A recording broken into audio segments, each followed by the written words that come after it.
तो हेलो दोस्तों, स्वागत करता हूँ यूट्यूब चैनल क्यू खेल पर। उम्मीद है कि आप लोग सही होंगे, स्वस्थ होंगे, अपनी तैयारी को अच्छे से कर रहे होंगे। दोस्तों आज का हमारा टॉपिक है जैन धर्म। दोस्तों जैन धर्म की महा क्लास है, इसमें कुछ छूटने वाला नहीं है। दोस्तों इसमें सभी जितना भी कंटेंट है जैन धर्म के ऊपर पूरा इसमें बताने वाला हूँ, सब कुछ इसमें बताऊंगा। तो चलिए शुरू करते हैं इस वीडियो को। शुरू करने से पहले एक रिक्वेस्ट है, अगर चैनल को सब्सक्राइब नहीं किया चैनल को सब्सक्राइब कर लेना और वीडियो को लाइक करना, अपने दोस्तों को शेयर करना। चलिए शुरू करते हैं।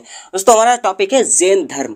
दोस्तों आज जो है इस वीडियो में जैन धर्म के बारे में फुल बताऊंगा और उसके बाद अगला जो वीडियो आने वाला है वो होगा बौद्ध धर्म पर। दोस्तों ये जो जैन धर्म और बौद्ध धर्म है हर एक एग्जाम के लिए बहुत ही इंपॉर्टेंट है, इसीलिए इनको मैंने पर्सनली 2 वीडियोज में बनाऊंगा अच्छे से। तो चलिए शुरू करते हैं। तो जो जैन धर्म है उसमें जो जैन शब्द है वो जैन शब्द जो है संस्कृत के जीन शब्द से बनाया गया है, यानी जो संस्कृत का जीन शब्द है उसी से जो है जैन शब्द का जो है निर्माण हुआ है। तो चलिए उसके बाद है दूसरा पॉइंट, जीन का अर्थ होता है विजेता, यानी जो संस्कृत का जीन शब्द है ना उसका अर्थ होता है विजेता और इसी से बना है जैन। तो सोचिए उसका अगला जो टॉप पॉइंट है, संस्थापक इसके कौन थे? तो जैन धर्म के संस्थापक थे ऋषभदेव और इन्हें ही इसका प्रथम तीर्थंकर कहा जाता है, यानी जो जैन धर्म है इसमें प्रवर्तक को ही तीर्थंकर कहा जाता है।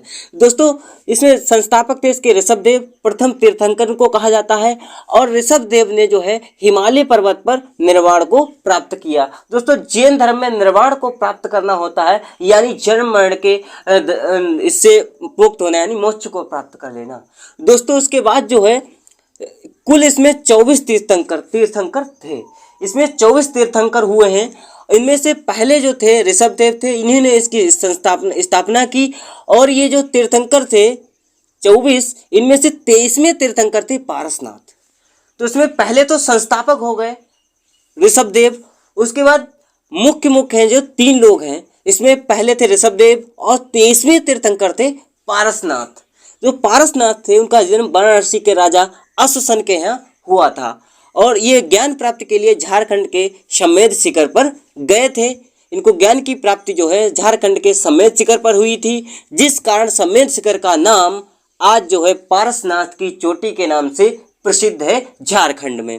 दोस्तों उसके बाद ज्ञान की प्राप्ति के बाद पारसनाथ ने जो है चतुरायन धर्म दिया। चतुरायन धर्म ने इन्होंने क्या कहा कि सत्य, अपरिग्रह, अस्तेय और अहिंसा, यानी 4 जो हैं इन्होंने चतुरायन धर्म दिया। इसमें 4 इन्होंने बातें बताई, सत्य, अपरिग्रह, अस्तेय, अहिंसा। सत्य का मतलब था कि किसी से झूठ मत बोलो। अपरिग्रह का मतलब था यानी किसी चीज को एक संग्रह मत करो, धन का संग्रह मत करो, किसी चीज का संग्रह मत करो जो कि आपके जीवन में एक बाधा है, लोभ लालच है। उसके बाद जो अस्तेय, अस्तेय का मतलब था कि चोरी मत करो, यानी किसी की चीज को उसके बिना पूछे मत छुओ, उससे जब उसकी आज्ञा हो तभी उसको छुओ। उसके बाद था अहिंसा, यानी किसी से हिंसा मत करो। तो इन्होंने चतुरायन धर्म दिया था पारसनाथ जी ने। उसके बाद जो है इसके 24वें तथा अंतिम तीर्थंकर हुए हैं महावीर स्वामी, जिनके ऊपर बहुत बड़ा विस्तार जो है इतिहास है, उसको आज मैं इस वीडियो में बताने वाला हूं। आपको इस वीडियो को एंड तक देखना है, बीच में स्किप बिल्कुल नहीं करना है। चलिए शुरू करते हैं। 24वें तथा अंतिम तीर्थंकर महावीर स्वामी हुए हैं। जैन धर्म का वास्तविक संस्थापक महावीर स्वामी को ही कहा जाता है। उसके महावीर स्वामी जो थे उनका जन्म 504 ईसा पूर्व वैशाली के निकट कुंड ग्राम में हुआ था। इस समय जो वैशाली जो है बिहार का एक जिला है, उसी में एक स्थान है कुंडग्राम। इसी स्थान पर 504 ईस्वी में जो है महावीर स्वामी का जन्म हुआ था।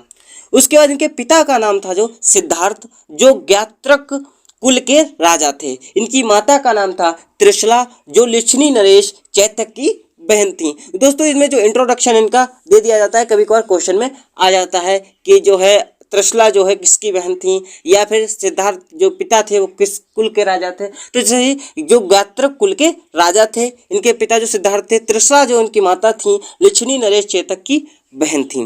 और उनके बड़े भाई का नाम जो था नंदी बर्मन और उनके बचपन का नाम था महावीर स्वामी के वर्धमान।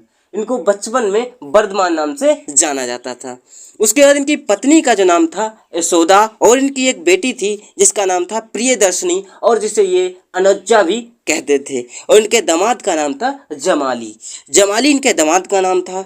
और इनके गृह त्याग की अगर बात करें तो इन्होंने 30 वर्ष की आयु में अपने बड़े भाई नंदी वर्मन की आज्ञा लेकर घर को त्याग दिया, यानी गृह त्याग कर दिया। और ये ज्ञान प्राप्त इनको हुई 12 वर्ष की कठिन तपस्या के बाद इनको ज्ञान की प्राप्ति हुई। और इन्होंने ज्ञान की प्राप्ति जो है जाम्बिक ग्राम, इन्होंने जो कठिन तपस्या की वो जाम्बिक ग्राम में एक साल वृक्ष यानी बरगद के वृक्ष के नीचे ऋजुपालिका नदी के तट पर की थी। और इन्हें ज्ञान प्राप्ति को कैवल्य कहते हैं, यानी जैन धर्म में जो ज्ञान प्राप्ति है उसको कैवल्य कहा जाता है। दोस्तों इनको 30 वर्ष की आयु में इन्होंने घर का त्याग कर दिया, यानी गृह त्याग कर दिया।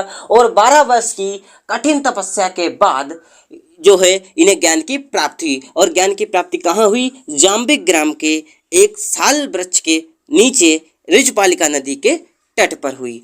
और दोस्तों इसके बाद जो है ज्ञान की प्राप्ति के बाद इन्हें कैबलिन, जीन या निग्रोध कहा गया, यानी इन्हें कुछ उपाधियां दी गई। जब इन्होंने ज्ञान प्राप्त कर लिया इन्हें कैबलिन कहा गया, जीन कहा गया और निग्रोध कहा गया।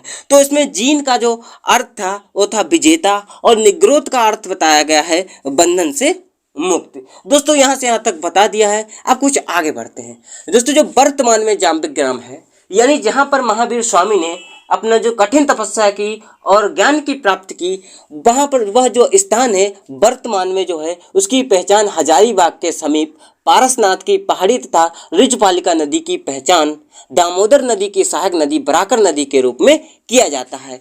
यानी जहाँ पर महावीर स्वामी ने ज्ञान की प्राप्ति की थी वो जगह आज झारखंड में हजारीबाग जिला है, उसी के समीप एक पारसनाथ की पहाड़ी है। वहीं पर जो है ऋजुपालिका नदी की पहचान जो है, यानी जहाँ पर उन्होंने स्थान था वो आज जो है उसकी पहचान हजारीबाग जिले के समीप पारसनाथ की पहाड़ी के समीप होती है। और जो है ऋजुपालिका नदी, जिस नदी के तट पर उन्होंने ये तपस्या की थी, ज्ञान प्राप्त किया था, उस नदी की जो पहचान है वो दामोदर नदी की सहायक नदी बराकर नदी के रूप में किया जाता है। जो दामोदर नदी है वो बंगाल का शोक कहा जाता है, क्योंकि इससे जो है बंगाल में भीषण बाढ़ आती है। तो दोस्तों इसी कारण से बंगाल का जो है शोक कहा जाता है दामोदर नदी को। और इसी की सहायक नदी जो बराकर नदी है झारखंड में, वही उस समय की ऋजुपालिका नदी थी।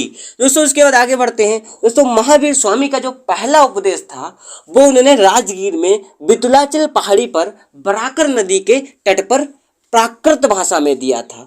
यानी जो महावीर स्वामी ने अपना पहला उपदेश जो है राजगीर में बितुलाचल पहाड़ी पर दिया था, जो कि प्राकृत भाषा में दिया था और बराकर नदी के तट पर दिया था। दोस्तों ये प्राकृत भाषा ये बहुत इंपॉर्टेंट है। इन्होंने अपने जितने भी उपदेश दिए हैं सभी प्राकृत भाषा में दिए हैं। और दोस्तों उसके बाद आगे बढ़ते हैं। इनका अंतिम उपदेश, इनका जो अंतिम उपदेश था वो पावापुरी में दिया। इन्होंने जो अंतिम उपदेश है वो पावापुरी में दिया, और वहीं पर 72 वर्ष की आयु में 468 ईसा पूर्व ये निर्वाण को प्राप्त हुए, यानी इनकी मृत्यु हो गई। उसके बाद जो है महावीर स्वामी जो है भिक्षु या शिष्य, यानी महावीर स्वामी के जो है यहाँ पर थोड़ा मिस्टेक लिख क्या है, लेकिन उसको मैं सही बता देता हूँ आपको। महावीर स्वामी के जो प्रथम भिक्षु या शिष्य थे उनके दामाद जमाली बने। यानी जो उनका प्रथम शिष्य या फिर कह सकते हैं भिक्षु, जितने भी साधु संत होते थे जैन धर्म में उनको सबको भिक्षु कहा जाता था। तो जो महावीर स्वामी के प्रथम भिक्षु उनके दामाद जमाली बना था। पहले बता चुका हूँ कि दामाद जमाली था और उनकी बेटी का नाम था प्रियदर्शनी। दोस्तों जो है इसमें इनका प्रथम भिक्षु जो है उनका दामाद बना जमाली, और प्रथम जैन भिक्षुणी जो है चंपा बनी थी। दोस्तों उसके बाद है कि ज्ञान प्राप्ति के बाद इन्होंने पंचायन धर्म दिया। यानी महावीर स्वामी ने जब ज्ञान प्राप्त कर लिया उसके बाद पंचायन धर्म दिया। जो पारसनाथ ने ज्ञान प्राप्ति के बाद चतुरायन जो है धर्म दिया था, लेकिन महावीर स्वामी ने पंचायन धर्म दिया। उन्होंने क्या किया कि जो पारसनाथ जी ने चतुरायन धर्म दिया था उन्होंने उसमें ब्रह्मचर्य जोड़कर उस पंचायन धर्म दे दिया। पारसनाथ जी ने सत्य, अहिंसा, सत्य, अपरिग्रह ये 4 चतुरायन दिए थे, लेकिन उन्होंने महावीर स्वामी ने ब्रह्मचर्य को उसमें जोड़ दिया और पंचायन धर्म दिया। दोस्तों अहिंसा मैं बता चुका हूँ, किसी के साथ हिंसा नहीं करनी है, सत्य कभी झूठ नहीं बोलना, अस्ते कभी किसी की चोरी नहीं करनी है, किसी की बिना मर्जी के उसकी वस्तु को छूना नहीं है, उसकी वस्तु को लेना नहीं है। उसके बाद अपरिग्रह है, किसी चीज का संग्रह नहीं करना है, यानी धन का संग्रह नहीं करना है, किसी ऐसी चीज का संग्रह नहीं करना है जो आपके मोक्ष प्राप्ति की राह में वो अड़गा बने, यानी एक पत्थर बने। दोस्तों जो है उसके बाद है ब्रह्मचर्य। ब्रह्मचर्य इन्होंने दिया, ये पांचवा था, इसी को इन्होंने पंचायन धर्म दिया। सिर्फ एक ब्रह्मचर्य जोड़कर इन्होंने पंचायन धर्म दे दिया। दोस्तों इसके बाद है जैन धर्म की 5 श्रेणियां। जैन धर्म की जो 5 श्रेणियां हैं वो है तीर्थंकर, आर्हत, आचार्य, उपाध्याय, साधु। सबसे ऊपर जो है तीर्थंकर आते हैं। इसमें जो है वह होता है तीर्थंकर जिसने मोक्ष की प्राप्ति की हो। जो मोक्ष की प्राप्ति कर लेता है जैन धर्म में उसको तीर्थंकर कहते हैं। और अरहत, अरहत वो होता है जैन धर्म में जो निर्वाण की तरफ अग्रसर होता है। अब यहाँ पर है मोक्ष और निर्वाण। मोक्ष और निर्वाण में बेसिकली तो इसका अंतर होता है कि मोक्ष का अंतर होता है कि मृत्यु के बाद जन्म और मरण से जो है मुक्ति पा लेना। और जो है निर्वाण का अर्थ होता है कि जब शरीर में आत्मा रहती है उसी समय सारी दुनिया के सभी को त्याग कर एक अपने मोक्ष की राह पर अग्रसर होना, उसी को निर्वाण कहते हैं। उसके बाद है आचार्य। आचार्य जो है जैन भिक्षुओं के समूह का प्रमुख को कहा जाता है। आचार्य उसे कहते थे जो जैन भिक्षुओं के समूह का प्रमुख होता था, हेड होता था। और उपाध्याय जो है जैन धर्म में शिक्षक को जो है उपाध्याय कहते हैं। और साधु जो है सारे जैन भिक्षुओं को, जितने भी जैन भिक्षु होते हैं जैन धर्म में उन सबको साधु कहते हैं। उसके बाद है कि महावीर स्वामी के त्रिरत्न। महावीर स्वामी ने त्रिरत्न दिए थे, जिसमें पहला है सम्यक ज्ञान, दूसरा है सम्यक दर्शन और तीसरा है सम्यक आचरण। दोस्तों इन्होंने 3 त्रिरत्न दिए थे स्वामी महावीर ने, जो है इसमें सम्यक ज्ञान था, सम्यक दर्शन था, सम्यक आचरण था। इसमें दूसरा पॉइंट है कि महावीर स्वामी के उपदेशों को 14 पूर्वी पुस्तक में रखा गया, जो जैन धर्म की सबसे प्राचीन पुस्तक थी। यानी महावीर स्वामी जी ने जितने भी उपदेश दिए हैं उन सब को एक पुस्तक है जिसका नाम है 14 पूर्वी, उसी में रखा गया है और इसी को जैन धर्म की सबसे प्राचीन पुस्तक कहा जाता है। ऐसा क्वेश्चन आ जाता है कभी कभार कि जो है जैन धर्म की सबसे प्राचीन पुस्तक का नाम क्या है, तो आप उसमें लगा सकते हैं कि 14 पूर्वी। दोस्तों उसके बाद है कि इनके बाद यानी जो महावीर स्वामी जब निर्वाण को प्राप्त हो गए, यानी मोक्ष को प्राप्त हो गए, तो जो इनके बाद जो है प्रथम उपदेश देने वाला आर्य धर्मा को घोषित किया गया। इनके 2 प्रिय शिष्य थे, यानी अनुयायी थे, भद्रबाहु और स्थूलबाहु। उस समय जब चंद्रगुप्त मौर्य के समय जो मगध में भीषण 12 साल का जो है अकाल आया था, उसी समय जो है भद्रबाहु जो थे वो दक्षिण भारत में कर्नाटक में चले गए थे। इन्हीं के साथ जो है चंद्रगुप्त मौर्य भी चले गए थे और वहाँ पर जो है चंद्रगुप्त जो मौर्य की जो थी वहाँ पर मृत्यु हो गई। उसके बाद जब अकाल खत्म हुआ तो जो है भद्रबाहु जो है मगध को चले आए, लेकिन जो इनका दूसरा साथी था स्थूलबाहु, वो अपने अनुयायियों के साथ जो है मगध में ही रहा उस भीषण अकाल में, वो कहीं नहीं गया। इसी से जब जो है भद्रबाहु मगध को लौट कर गए तो इन दोनों में विवाद छिड़ गया।